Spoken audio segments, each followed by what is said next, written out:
I'll give you a few minutes to address those, and then we'll take a few more. Well, the opening question is a very good one. It's a fair one on when an incoming administration, comes into the world the way that it is, existing set of threats. I mentioned deferred maintenance, and as a result, never would and have not turned our back on existing relationships, existing responsibilities, existing threats. So when it comes to the very tailored operation we had against the Houthis, which easily could have expanded into something else if we did not maintain focus on what the end state was. Freedom of navigation was our goal from the beginning.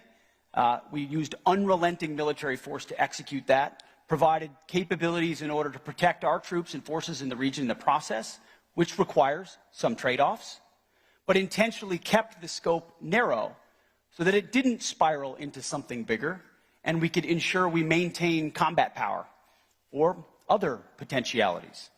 We stand prepared to ensure that Iran does not get a nuclear bomb. We're committed to peace. We believe that's the most fruitful process, and there have been great signs.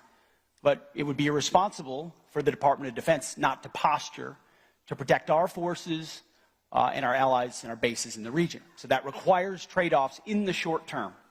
But that's our job. That's our working with the Chairman of the Joint Chiefs and others to ensure globally we're looking at the entire picture and allocating resources at certain times in certain places with a specific end state, with an understanding that eventually we need to make choices that shift to our priority location. I'll note that the border, from our perspective, our border, is not a deviation from that at all. President Trump has made that key from the beginning, securing our skies, our southern border.